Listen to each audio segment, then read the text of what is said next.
Good morning, everyone. My name is Dennis Trainor. I'm the chair of the Joint Authority and Canal Corporation's Audit Committee. Welcome members of the committee, John Koelmel, Michael Cusick, Lewis Warren Jr., and Laurie Wheelock, and also Trustee Morris. Thank you for joining us. Welcome NYPER staff members who are participating. This is a scheduled committee meeting which has been duly noted as required by the Open Meetings Law. I now call this regular meeting to order.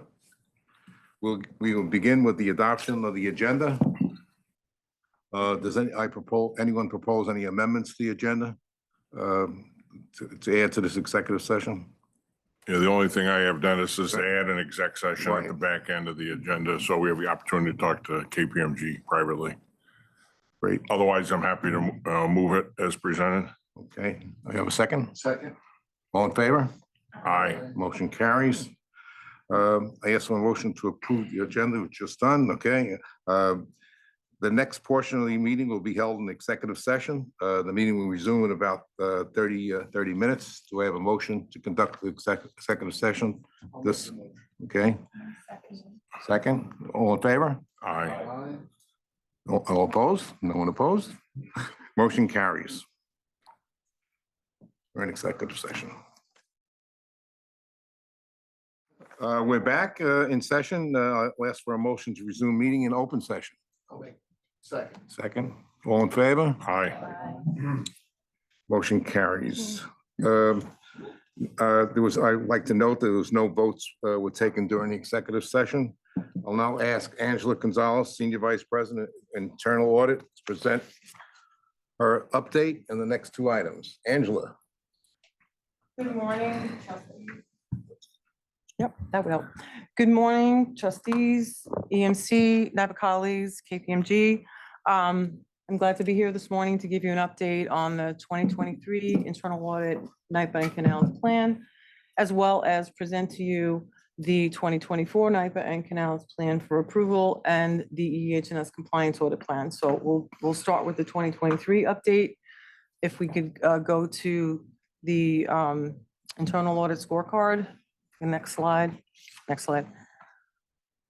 Okay, so I do have an update from when you received your materials related to, so we are 100% complete. Oh, a bell ringer. We did complete the plan. Our last report went out last week.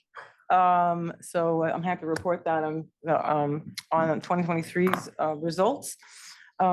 If we can go to the metrics on next to the audit plan completion, our department utilization is, we have an internal target of 75%. We're at 78%. That's most of our time. Excuse me, you told the staff they can go home now? You wouldn't let them out until they got 100% before this meeting? Yep. All right, good work. Absolutely. I said, you gotta have it done before audit committee. Right, not going down, we're not going out without that, all right. So the balance of our time is spent on EGRC support, DA strategy, administrative time, and training. And then below the metrics here are our operational excellence metrics. There are three metrics here that we track related to audit deliverables with opinions. Our internal target is 65%. We're at 68%. Then our fieldwork to issuance of a report, we're at the benchmark is 7 weeks. We're at 2.5 weeks. And then how long it takes us to get an audit project done is the benchmark is 10. We're at 10.1. So we're really relatively at benchmark. Then once a year, I do present to you our staff excellence to give you a feel for what our profile is for the department. So there's 75% of our staff have at least one certification. We have many staff that have multiple, but at least one is 75% of our staff. And then the average years of experience in internal audit is 17 years. So to the right is our, we should go to the slide before that. To the right is our observation status metrics. We'll give you an updated information here since we just issued a report and we just closed another observation. So 2022 is all completely done. For the highs, we now are at 70% closure. We only have 3 that are open. Mediums, we're at 31% closure, and then lows at 55. We have 78 observations altogether. The bar chart below that, it just shows you a pattern of how the highs have closed. So now there are 6 that closed ahead of time, 1 closed on time, and then we have 3 that are open to date. We can go, So no red flags here. no red flags here.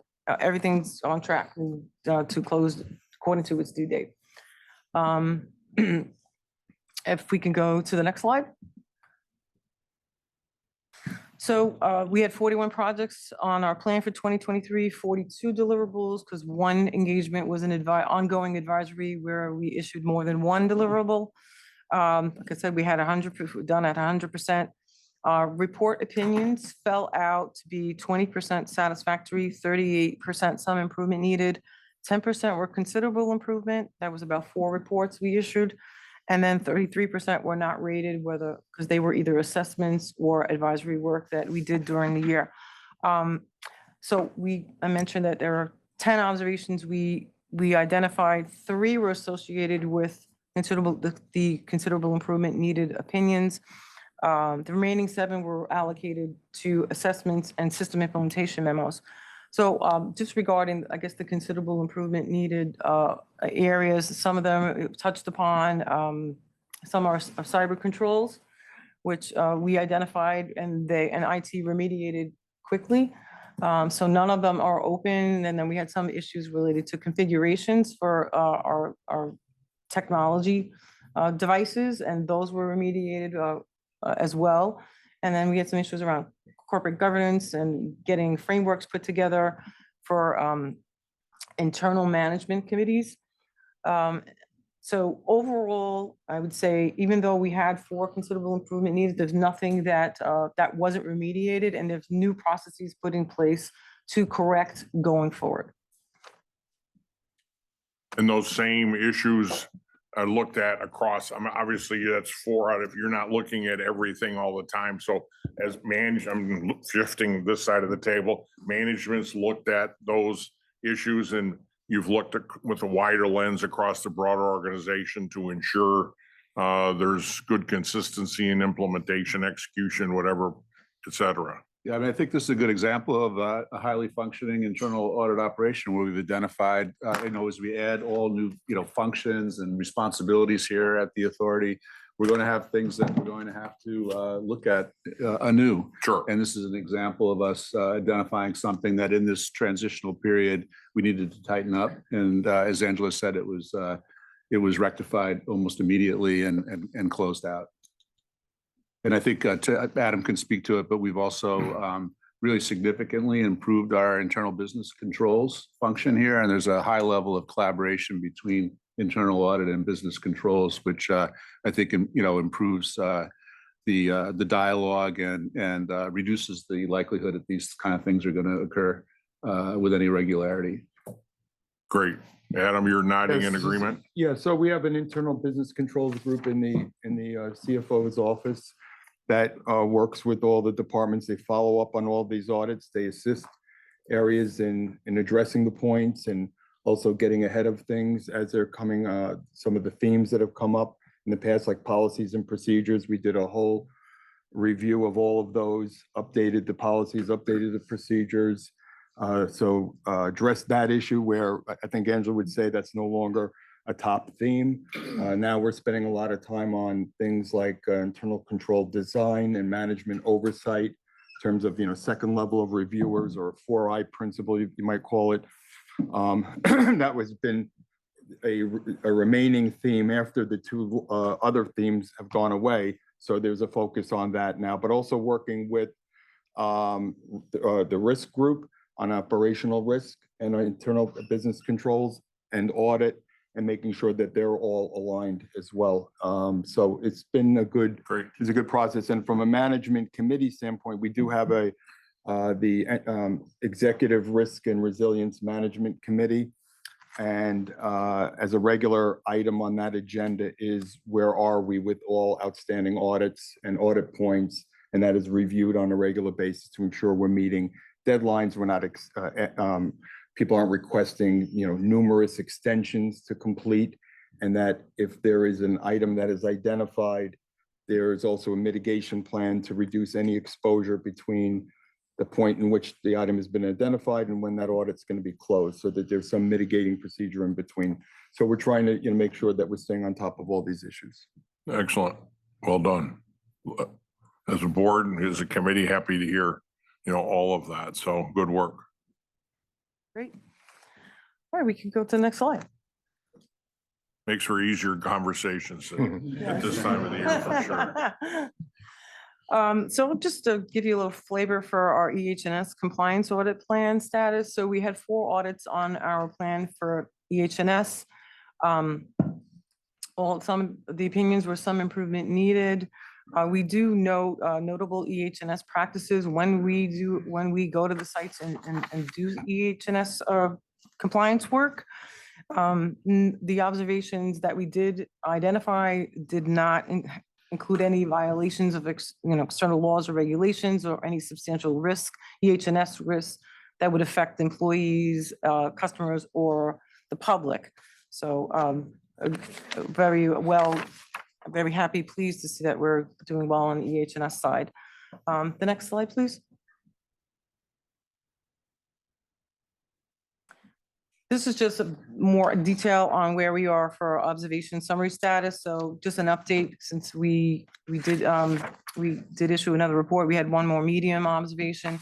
So now we have 78 altogether, 35 have been closed, or 45%, 43 are open. The bar charts below don't really change that much, even though we added 1 and closed another. And the observations are 44% of them have been closed ahead of time or on time. And there are no observations that are overdue at this point. They're due according to their due date, and we have very minimal extensions. So on the environmental health side, 54 observations have been identified, 36 observations are open, are closed rather, 18 are open. So that resulted with 67% of the observations have been closed ahead of time or on time as well. None are overdue, they're tracking to close during to their due date, and we've had no extensions for EH&S. And then just one more slide I want to just briefly talk about is just the CAE required communications to the audit committee. If you can go to the next slide. Just one standard I need to discuss is related to our external assessment. So internal audit is due for an external assessment this year. The last time we had one was in 2019. So I do have to speak to the external assessor related to their independence and any conflict of interest. So we did contract with the assessor from the Institute of Internal Auditors. That assessor will be coming in June to assess our processes if we're in conformance with the IA standards. This individual did our assessment in 2019, very well qualified. He's been doing this for over 20 years. And he's very hard to get. He's very well sought out by internal audit functions, especially in the utility industry. So I just wanted to let you know, he's independent. There's no conflict of interest. That's what I need to communicate to you. And that's pretty much my update for 2023. So big picture, just editorialize as you reflect on trends over the last few years, what you've seen. If this were to be your last report out to us, how you would reflect on the trends and the evolution of your function and the organization over the last few years in particular. I would say, so when I took over this role, I guess in 2017 and then became official in 2018, we didn't have a lot of things in place, such as a well-functioning process. We didn't have automation. We didn't have talent, development programs. We didn't have data analytics, and that has all evolved. We didn't have a scorecard to track metrics. So all of those things were put in place over the time I've been in this role. And I feel that we've matured greatly from that point. And we also have the right talent. And I believe that's contributed to tremendously to the success of internal audit. And then also partnering with the business. We have changed the philosophy of what internal audit's about. It's not about, we're coming in to get you, coming in to look at your, just report whatever you may not be doing as best as you should. It's really a partnership. And I truly feel that's what has evolved over the last few years. Okay, great. Good job, Angela. Thank you. Thank you. Thank you. Okay, so I guess we can go right into 2024's plan for Night Bend Canals. I can go to the next slide and probably the next slide after that. No, that one. Okay, so this is just an executive summary of what the annual audit plan is and how we get to it. So the proposed plan, it reflects the following key components. We have a defined and risk scored audit universe, which is aligned by business unit. There are 49 entities in the audit universe, and audit project selection is based on audit entity risk rating, last audit year, key initiatives, and then our internal audit resources. Key stakeholder input is essential to creating the plan. So we meet with executive management, we meet with risk and resilience, we meet with various stakeholders in the business unit to get their take on where they're seeing risk throughout their organization. 90% of our plan is aligned to a strategic priority or pillar or a top enterprise risk. And then we do look at our plan quarterly, taking into consideration emerging risks, business changes, things that are going on in the industry to see if every quarter, do these audits make sense for the organization? And then we adjust accordingly. So, and then once we get through these slides, we'll be asking the audit committee to approve the plan. So if we can go to the next slide, I'll briefly go through what our risk assessment process is. Basically, these are the pieces of what we have to go through to get to the audit plan. Internal inputs, I mentioned that we meet with our key stakeholders. We conducted 82 interviews across the organization between October and November. We do look at external benchmarks. Gartner is one of the key ones we look at. We benchmark ourselves against Gartner's benchmarks, and then we look at industry benchmarks as well. I mentioned there's 49 entities. We risk rate each one of them. Our risk model is in the GRC tool that we use. And then the plan has 38 NYPA audits and 3 canal audits. And then once that is all done, EMC looks at the plan, key stakeholders look at the plan, they determine if the scope is right, timing's right, do the audits make sense, and then it comes to audit committee for approval. We can go to the next slide, please, so no questions. This is just to feel a little bit more detail about our audit universe. So like I mentioned, we do risk rate them.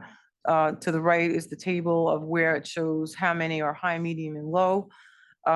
We do, each year we do focus on the high risk entities and the medium risk entities as much as possible. We do have a 5-year cycle that we have to go through. So every high rated entity is audited pretty much every single year. And then we've covered about 86% of our medium rated entities. Those that are medium rated entities are either on our 24 plan or other priority medium rated entities were audited as opposed to others that were not.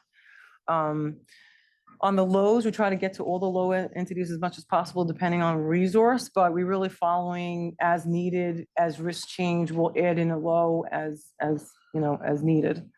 So that's our plan that's a little bit of information about our audit universe. Go to the next slide, please. So this is the breakdown of what is in our plan for audit plan coverage. So there's 41 projects for 2024's plan.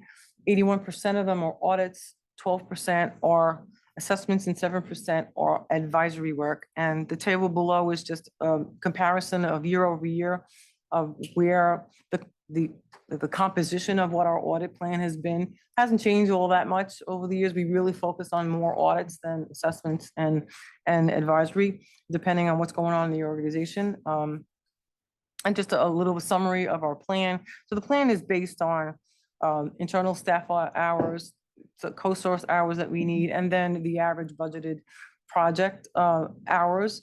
So Co-source hours do supplement our plan for technology and business. We have dedicated resource for that. On the average, our budgeted hours per project came out to 580 hours for 2023, a little bit more than we estimated. We estimated when we created the 2023 plan about 550. We are doing more deeper scope, more analytics, which takes more time, deeper analysis. So we made the projects at 580 on the average. Our total plan hours are about 23,780, and you'll see that in the next slide. It's a breakdown of the hours. 19,195 are what's available from internal audit staff, and the balance is co-source hours. We do allocate, we're allocating about 1,050 hours for contingency. So we do get asked to do additional projects, special projects throughout the year. So we have some hours allocated for that as well. Those, Angela, for those special projects,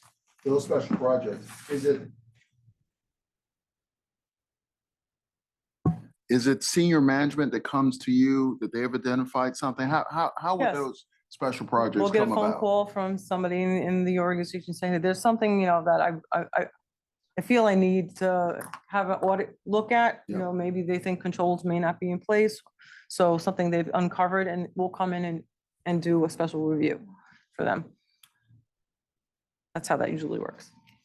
Thank you. We can go to the next slide. The next slide, this is just the breakdown of the hours between internal audit staff and third-party staff, co-source between business technology.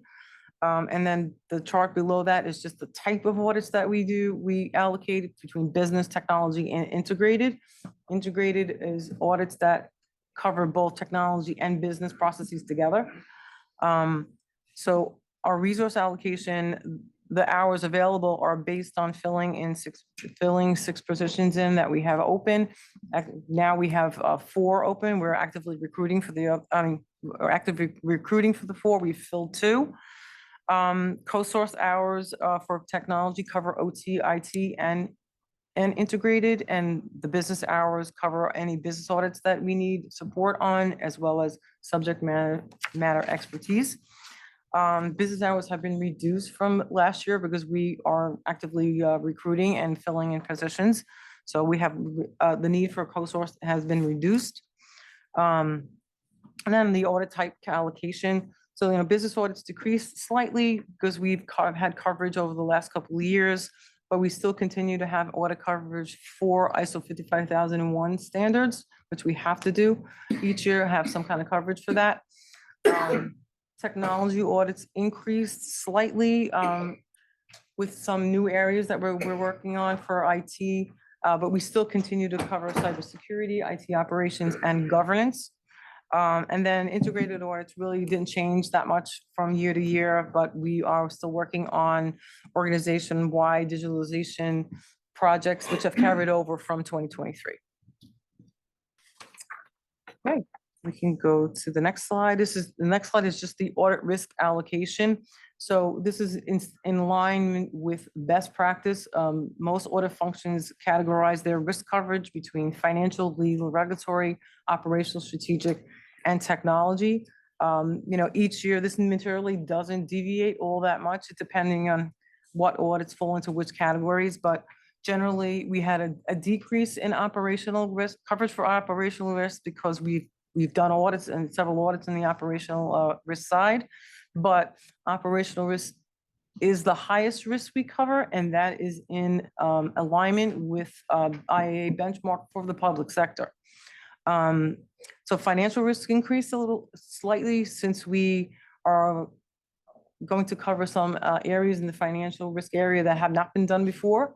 And then strategic risk has decreased slightly since we've had coverage from 2022 to 2023. On the technology risk side, again, I mentioned multi-year digital transformation projects are continuing, and then we have a couple of new audit areas in IT that we'll be covering. Legal and regulatory risk decreased because of audit coverage in prior year. On the canal side, we're covering financial, legal, and regulatory and operational risk, that areas that we have not audited before. And then strategic risks and technology risks will be covered or have been covered from NIPA shared service audits. Because we do many audits that we do on the NIPA side, we include canals because there's a shared service that we provide and we can cover both. And the next two slides are just our alignment to the strategic priorities, pillars, and top enterprise risks.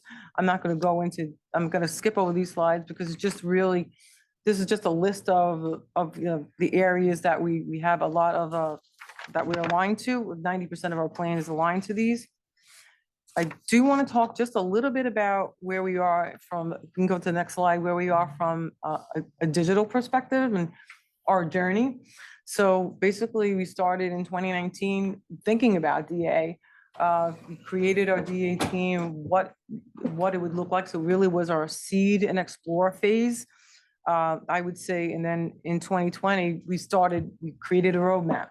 Then we created our methodology, looked at tools that we wanted to potentially use. We developed an operating model, what kind of upskill we would need for data analytics.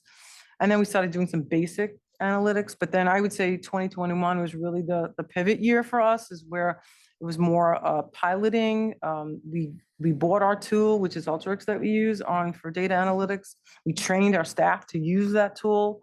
And then we started and we aligned people, process, technology to this. We set the foundation for continuous auditing, which we're doing today.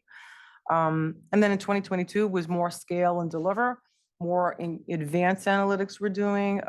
We have a risk assessment tool that actually uses some traditional AI capability. It takes all our interview information and it spits out risks that was, word clouds or risks that we're seeing from information that we're getting from all the interviews we conduct. We also have an observation analysis tool that gives me information on themes and risks for trending analysis. Really in 2023, so we really partnered with IT and the business on building our data repository. And that's fundamental for us right now, because that's where we're going to be able to get data quicker, be able to put our continuous auditing routines in that repository. And now in 2024, it's really, this is the evolution of Gen AI and advising the organization on Gen AI. We're piloting our use case ourselves right now to work on reporting. So we have a model, the IT is working on a model for us where we can get our first draft using a Gen AI model. So look, I'm excited about that. That should be really interesting. And then we're looking at other use cases as well, but we're also taking into account advising the organization on Gen AI, what frameworks they could use, what the controls should be, so we can have responsible Gen AI through organization. So if we can just go to the next slide is just really the roadmap and how we get there. I don't really need to go into any detail unless there's any questions on. They basically kind of summarized it in the journey. If we don't have any questions here, then internal audit is requesting that the audit committee approve the 2024 NIPA and canals plan. Is there any questions from the committee? Just Angela, in terms of the frequency schedule, I see high risk 1 to 2 years. You said most of the high risk areas are included in the plan. I see in the appendix, with the exception of a couple areas, you've got all of the high risk areas included in this plan. Are those, to the extent you don't have them all, are you resource constrained, or, I mean, high risk and every other year just don't sync up for me. So I'm just trying to get in my own head that, okay, the fact that it's high risk and not being audited on at least an annual basis, I understand the rationale for that, or understand that there isn't a barrier to doing it on at least an annual basis. Mm-hmm. Well, the cycle for a high rated entity is 1 to 2 years. So Yeah. we don't go past that 24 months. And I'm just challenging that every other year. I mean, high and every other year is a little bit of a personal disconnect for me. I'm not saying I'm right and you're wrong. Right. I'm just making sure that there's not constraints from a resource or other standpoint on why you don't look at the higher risk stuff every year. Well, it definitely would, internal resources is a consideration, but, when you look at an audit entity, there are projects that are mapped to that audit entity. It's a department, say department, right? Do we need to look at every single process every single year? No, we're looking at, some of the key processes every single year, but then we rotate them. We, like I said, we don't go past the 24 month cycle. Right. But to have to audit every entity, everything in every entity every year, we need a lot more resource to do that. Right. Yeah, and I just want to make sure you're comfortable that you don't need more. I mean, I don't want to sit here and say, well, we're lacking in terms of scope or falling short on frequency because we don't have resources. All right, well, it's our responsibility to ensure you have the resources you need. Understood. No, I don't feel that at all. No, I think we have the adequate coverage for the high rated Okay, entities, and we have been diligent about ensuring that those high rated entities are getting audit coverage. okay. So, Otherwise, I'm happy to move approval of the 24 audit plan. Second. Go ahead. Mr. Chairman, but just one question. So further to Chairman Koelmel's question, there's nothing that you're not receiving, Angela, from your perspective, in terms of management, senior executive, cooperation, partnership, or from a staffing perspective that we should be aware of, that you think you need to do your job in a highly efficient. yes, to everything you just said. Yes, agreed. I don't feel that at all. I think we're well positioned to continue in the vein that we've been continuing over the last few years and covering as much of the risk as we possible. I mean, internal audit can't cover every single risk of the organization, but we try really, focusing on the high risk the most and then medium next. But I feel that we've done a substantial amount of audit coverage over the last few years. From our perspective, at least from my perspective, there's a thoughtfulness, professionalism, excellence around the entire audit function and the partnership with senior management. It sounds like you and your team are doing this program. Thank you very much. I appreciate that. It sounds like a second. John made the motion. Second. All in favor? Aye. Motion carries. Angela? Okay, last but not least is the EH&S compliance audit plan for 2024. I don't have to go into a lot of this since the process is basically the same just as the NIPA and canals audit plan. It's just on a smaller scale. So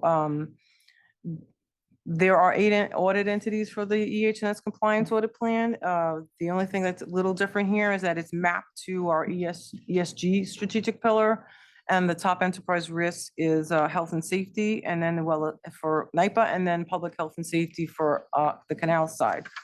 If you go to the next slide, I don't need to go into big details on this either. This is basically the same process of creating the EH&S plan, our risk assessment process. The only thing that's different is the timing. So we could start this process once we're done with the NIPA and canals plan. So this starts in January, goes to the beginning of March. And then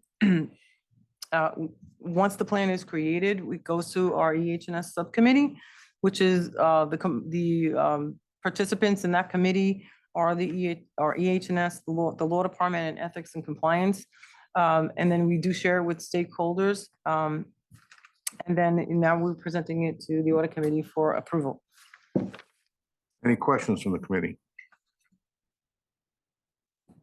See no questions. Is there a motion to approve? Is there a second? Second. All in favor? Aye. Motion carries. If I might, Yes. just since that's the conclusion of Angela's presentation, I just wanted to mention again, I think we all know Angela has announced her retirement, which will occur before the next audit committee meeting. So Just wanted to take this opportunity to recognize her service. I started working with Angela as general counsel when she became internal auditor. And I have to say that she's grown tremendously in the role, and she's created a great team around her, which is one of her, I think, greatest successes. But she's done a really excellent job as internal auditor. And so I wanted to, on behalf of management, thank her for her service and wish her the best of luck. And Thank you as, so much.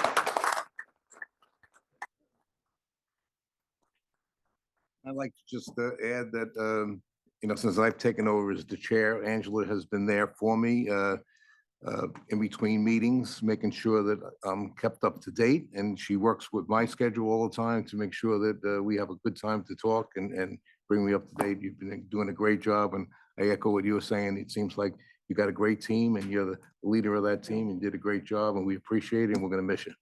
Thank you. Enjoy I'm looking forward to it. Thanks very much for everything, Angela. You've been outstanding and can only echo what's been said. As you have grown and matured and you've brought the team and the organization along with you, and the results you've just recapped for us speak volumes and the ultimate proof and evidence of your leadership and the work and the professionalism that you've really brought. So as anyone who exits, you're leaving us much better than you found us. And for that, we're incredibly appreciative. So thanks for everything and best wishes, and have a blast the Thank next you. step in life's Thank you. journey. I won't be a stranger. I'll be talking to you guys. Well, thank you. Thank you. Okay, next up is Adam Barsky, EVP and Chief Financial Officer, to present the next two items. Adam? Yes. Good morning, trustees, NIPA staff, and members of the public. This is to recommend an award for a contract for audit services for the next 5 years with a maximum commitment amount of 9.1 million over that period of time, which would cover all audit-related expenses and any non-audit related expenses should they arise based on need, and so long as it complies with all the independence objectivity standards required to do any of the non-audit work. As a result of the RFP, the recommendation is to award it to KPMG, and recognizing that this will now be another 5 years since continuing in that role. There will also be a partner rotation as a result of that. So Scott Heisers, who is here with us today, would be rotating off, and there will be a new audit partner coming on board, which will make sure that in future meetings we will bring to the trustees so that they can meet the new audit partner and any new staff related. So we'll follow up with trustees on making sure that there's those introductions and communications take place. Any questions? Oh, I mean, no.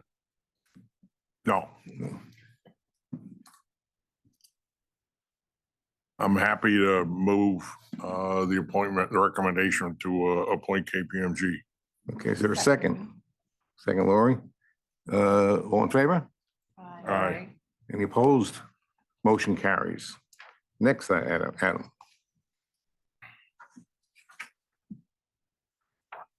Yeah, this is just to formally accept the final audited results for NIPA for the year 2023.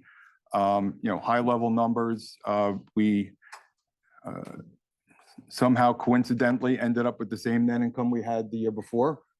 So I couldn't have predicted that would happen, but the components are different.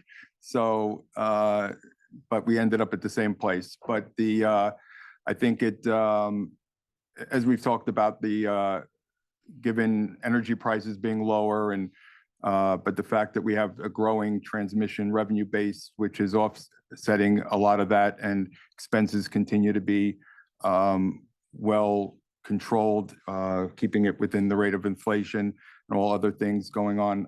It's, you know, they're very positive results. We also had an increase last year, basically, that was not as anticipated early on in our non-operating income and expense, which was a result of interest rates going higher, and it ended up being a positive for us because most of our debt was fixed already, and the amount of rate increases on our investment portfolio generated a significantly more investment income than was originally projected. We really had an unprecedented period of rate increases last year that no one really predicted, but we benefited from that as a result. But other than that, you know, the results are pretty solid. And again, I think that gone through the audit process, there were no, from management standpoint, items that came out of any note or concern from our standpoint. Any questions? And this would also authorize us to file all the 2,800 required reports under the Public Authorities Accountability Act as required, where we submit this into what they call the Paris system, as well as distribute it to the legislature, the governor's office, and the Public Authorities Oversight Board Authority. So that's what's being recommended for approval. Any questions by the committee? I'll ask for a motion to approve. Second? All in favor? Aye. Any opposed? Motion carries. Thank you, Adam. Next up is, I'll ask Scott Heiser from KPMG to present his update. Thank you, Dennis. Good morning, everyone. Morning. With me today, is Ryan Gibbons. He's one of our two managers, Chris DeVenzo, who I think you've all met in the past, who's still a member of the team, has actually been on the team for the last 5 years with myself. He had a conflict, so he couldn't join us, but myself and Ryan have a presentation I think we'll be able to cover for you. Just some highlights, kind of just where we're at for the year. Overall, I think in a very good spot. There were a couple, we'll touch on them, new GASB standards this year, GASB 96, 94, nowhere near the lift, like as you may recall, over the past couple of years with the new leasing standard and some of the changes to the OPEB plans that we had.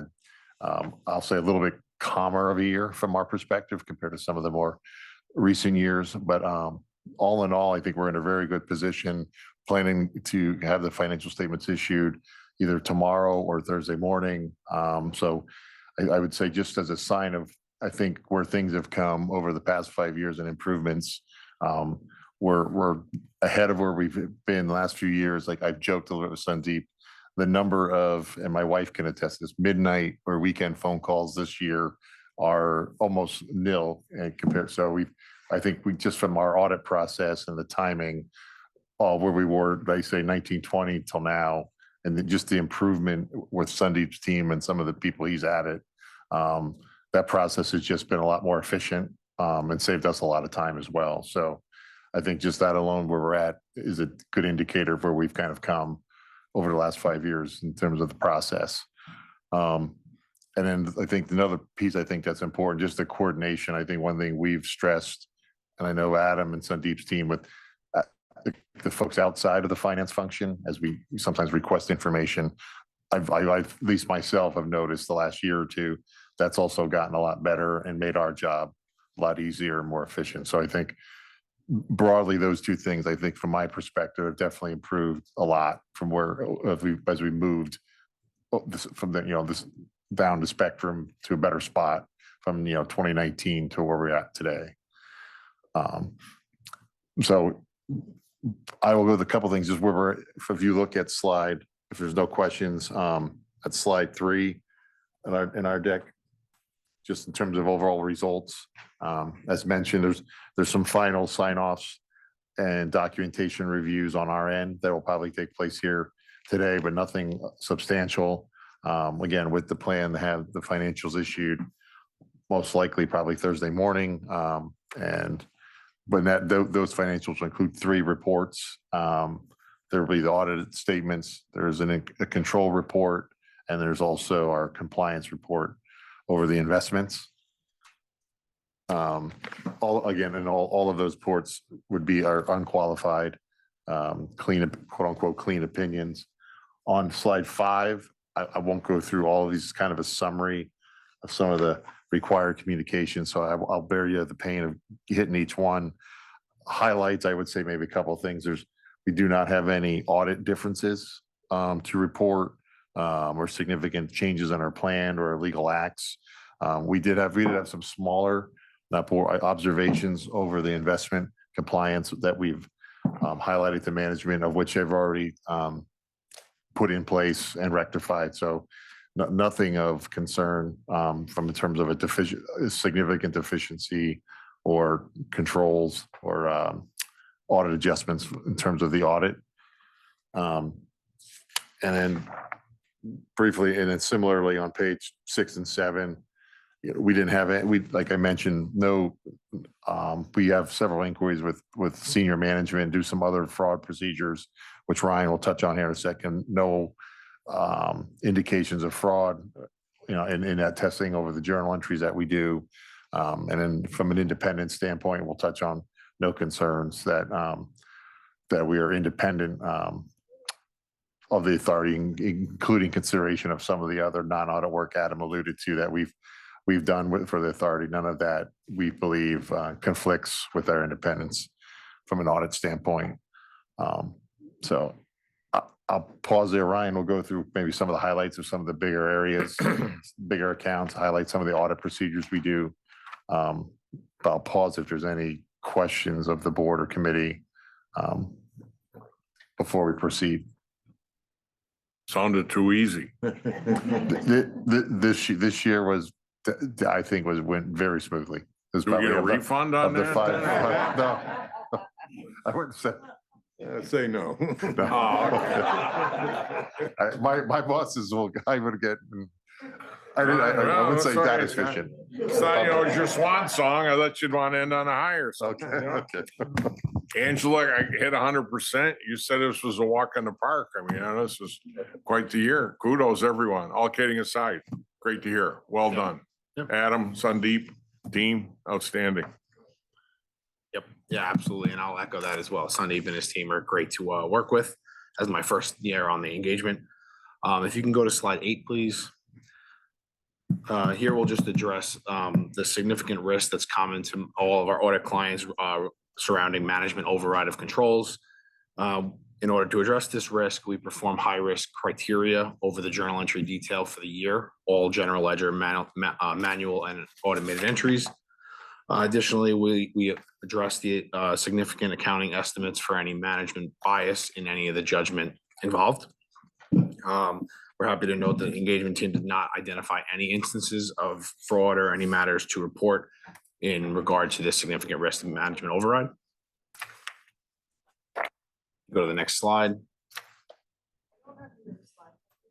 Oh, okay. Sorry about that. This is the significant accounting estimate. It should, yeah, keep going. One more. Yep. So now we'll just take a second to go through some of the significant accounting estimates that we look at. The post-retirement benefit obligation. For this estimate, we received the actuarial report from Buck Consultants, management's actuary, and ensure the accuracy of the entries recorded for the year. Additionally, we leverage one of our KPMG actuaries to review the assumptions involved in the evaluation concurrently with Buck Consultants, actuarial report. We also subject the fiduciary plan assets to our national pricing and investment confirmation procedures to test the fair value as of the measurement date. And then again, we would also ensure the financial statement disclosures related to the valuation are complete and accurate for the year. Slide. Similarly to the OPEB plan, the pensions GASB 68, we received the external valuation from the New York State local retirement system and ensure the accuracy and appropriateness of all the inputs and the entries recorded based on the authority's allocation rate. Again, we leveraged our KPMG actuary to review the inputs and the assumptions included in the evaluation. And we tested the relevant data elements, including the census listing of all participants in the plan, making sure they were complete and accurate when utilized for the evaluation. And again, we also went through the financial statement disclosures and made sure that they were complete and accurate in line with the reporting standards. Next slide. The next estimate we'll go through is the marketable securities. We confirm investment balances with the banks as of December 31st. And again, we utilize our national pricing team to ensure the accuracy and reprice the fair value as of year end and what was recorded. Additionally, as part of the investment compliance, we review a sample of investment purchases and sales activity to ensure that the authority's portfolio is in compliance with the approved policies and guidelines.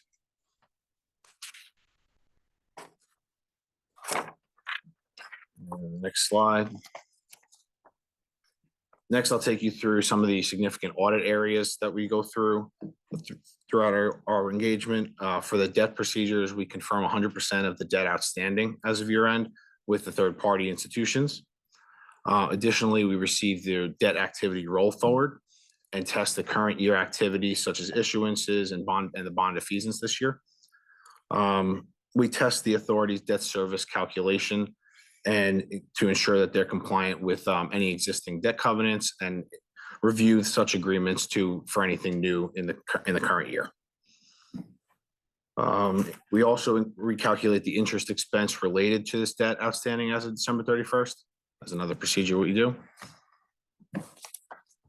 There's no findings reported for the long-term debt audit area. And we can go to the next slide.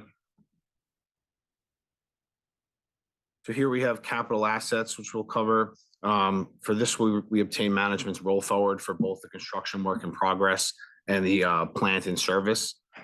And we review these roll forwards for accuracy and look to see whether the activity is material and significant in the current year. We subjected the population of additions for both NIPA and SFP, tracing back to respective project invoices, purchase orders, and other such supporting documentation. For depreciation expense, we perform an analytic comparing the percentage of average capital assets throughout the year and determine whether it's within a threshold that we consider appropriate. For capital assets, there are no matters to report from any of our procedures. And now I think Scott will take you through revenue. Next slide, please.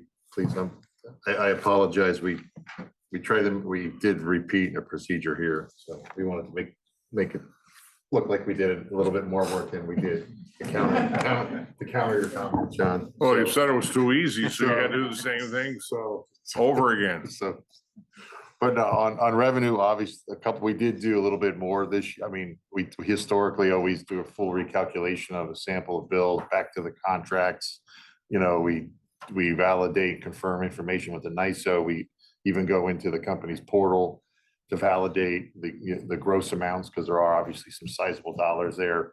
And we were successfully another procedure we instituted this year, which was quite successful, is we were able to directly confirm some of the data with some of the customers and counterparties, which sometimes is a great audit test, doesn't always yield the results you like. It's not everyone responds, but we're able to, again, working with Sandeep's team to coordinate that, to just, again, gives us another layer of evidence, just better quality overall. So that is one new thing we did institute this year, or implement, I should say, on top of the procedures we typically would do, which on the revenue obviously is something that gets the full attention of myself and the full audit team. So on that front, no concerns or any findings within our testing there. And Scott, you're testing both for NIPA and for the Canal Corp when you're testing the revenue? Yes, so on canals, so typically for canals, just from a risk assessment and materiality, we typically don't do much more than maybe an analytic. Canal's revenue doesn't take a lot of time to test. So we're not. It's a drive-by or a float by. There's an assessment of it, but in all, we're not doing anywhere near full disclosure, the level of detail work on that stream of revenue, just based on the materiality to the financial statements.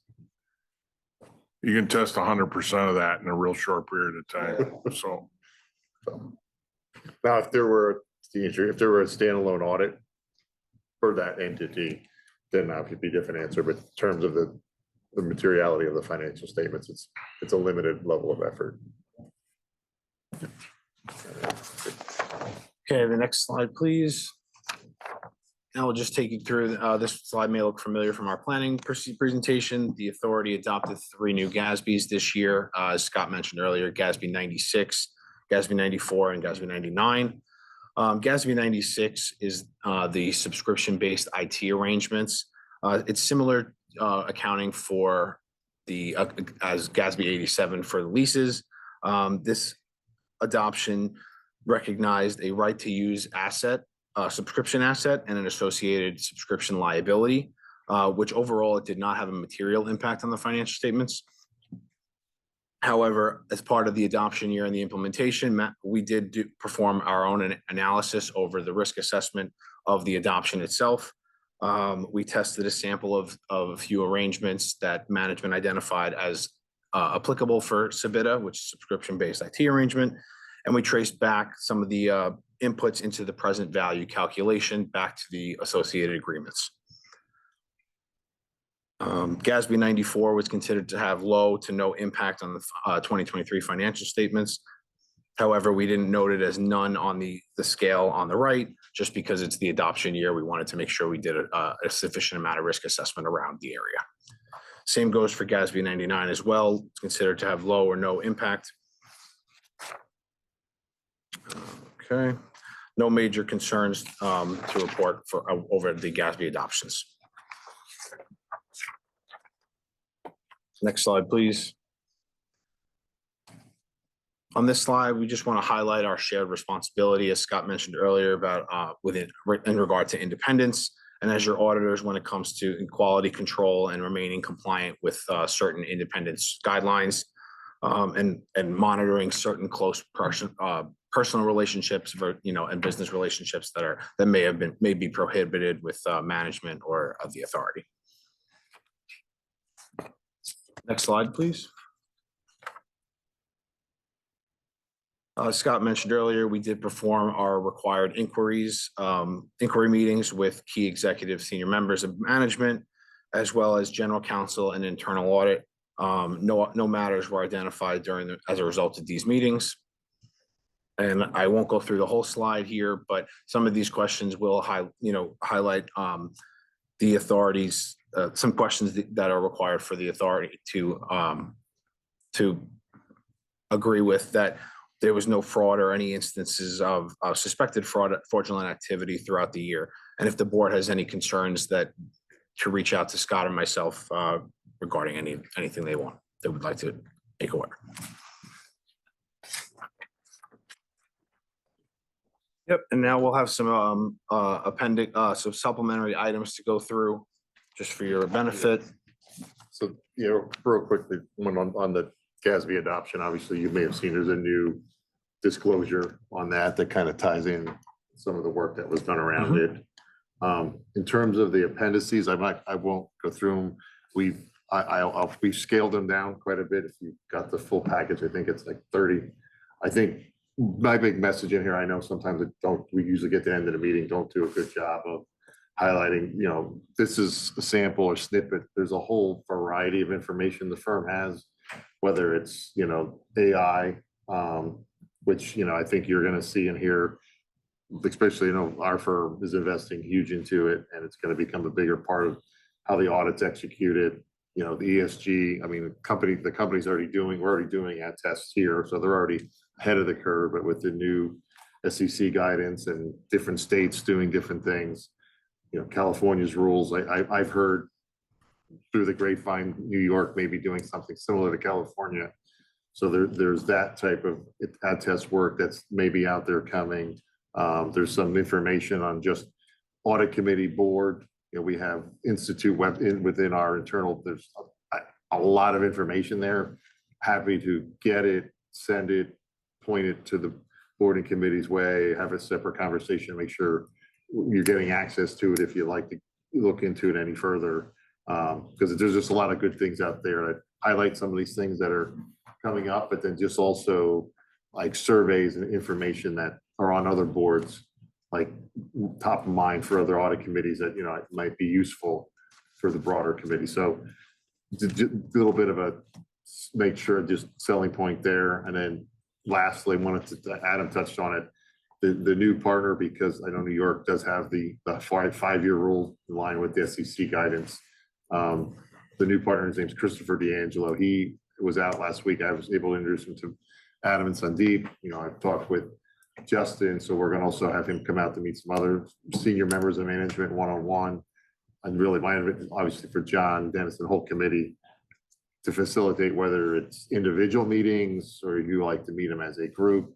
My thought was obviously facilitate that, to echo Adam's point, whenever that's appropriate. My thought would be obviously to do that sometime before, because typically we don't present again till the planning meeting in December. So we could do that, whether it's in a formal or informal setting, however you guys feel is appropriate. In the coming weeks, What's his name again? Christopher D'Angelo. Give us a little background bio. But he's I think, fortunately, a year or two younger than myself. So I won't give age, but he's out of our Philadelphia office. And I would say the bulk of our practice is in the East Coast, I first started in Philadelphia before I moved to the New York office years ago. So that's kind of the hub of our power utilities practices. And he, similar to myself, the last 15, 20 years has done pretty much his entire career in the space. Both he has another government utility that he does in Philadelphia. So he has both regulated, non-regulated experience in the space, I think. And he did do a 2-year rotation over in our London office. Outside of that, he's been predominantly full-time, and I'll say full-time or near full-time in our group for about the last 20 years. But there is I think we do have a resume and bio that we provided, and we can obviously facilitate getting that to you as well, John and the rest of the committee, prior to any meeting, if you'd like. And the rest of your team, at least your plan is to keep intact, or is there additional rotation on the team? I know you were out, but Yeah, Chris Ryan. The senior manager, Chris and DeVanzo, and myself will stay on the team. There's from Okay. the manager side, that's not going to change. The two managers are going to stay Mhm. as is, so that from that front, there'll be good continuity, and obviously the plan, unless there's turnover, some Understand. of our staff will stay too. So from that Okay. point, it would just be myself based on the requirements that would have to roll off. Okay, With that, we don't have anything else prepared, but happy to stand for any questions that committee or board may have. Okay. yeah, I would, and let's have a little more conversation about how we can benefit from your intel. I mean, as I'm looking at some of the appendices and scribbling a few notes on, trends impacting audit committees, and AI obviously is important. I mean, I'd want to make sure we're tapping into those resources. I think the good news is the core audit is well grounded, but the swirl around all of that is swirling ever larger, faster, quicker, and want to ensure, we're appropriately leveraging the expertise and the information you're able to provide. So I think transitions, okay, let's think about, would love to hear his ideas on what else we could be doing better. I mean, let's use the moment to kind of re-energize, no pun intended, that dialogue. Okay? Okay. So I don't know what the solution is, but let's find a way to do that, because there's certainly topics here that are very relevant to us.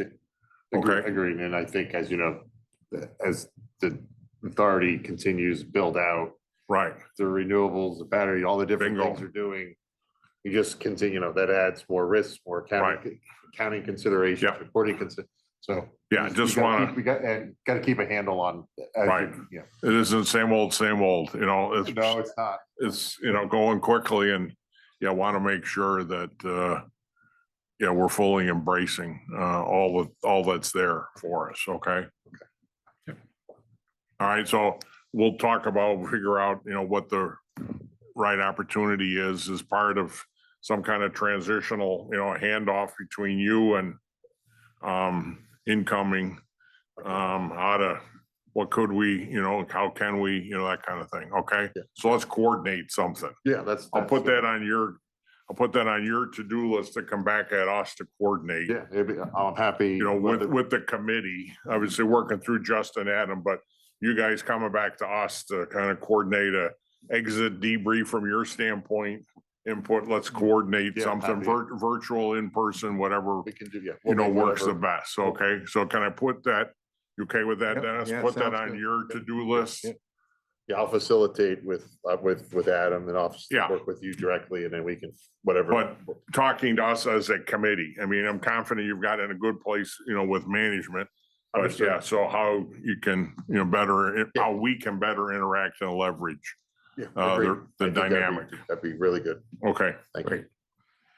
Okay, thanks, Scott, for the update too. And, My last editorial, I give this every year. I sound too much like a geeky accountant, but the financials, the MDA and the financials, an incredible source of information. You don't need to be an accountant. You can skip all the numbers. Just look at the narrative or flip through the narrative. You can learn a lot and or clarifies a lot. And what you think, what you've heard, or sitting around board tables and all the rest of it, you can really get a good handle on it. So I encourage everyone, whether you get a copy or spend some time flipping through it, it's there's a lot of good stuff there.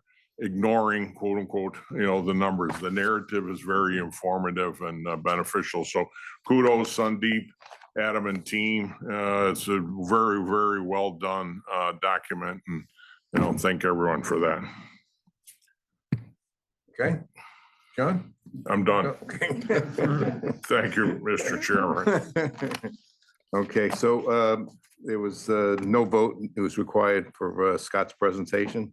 Next is the consent agenda, which consists of meeting minutes, is now before the members for adoption. I have a motion. I have a second. All in favor? Aye. Opposed? Opposed? No opposed? Okay, motion carries. Next is, so next we have a motion to conduct a short executive session to discuss the financial and credit history of a particular corporation pursuant to section 105F of the Public Officers Law. No votes will be taken and the committee will close the meeting during the executive session. And the committee is scheduled to meet again July 16th, 2024. So do I have a motion? So moved. A second? All in favor? Motion carries. We're in executive session.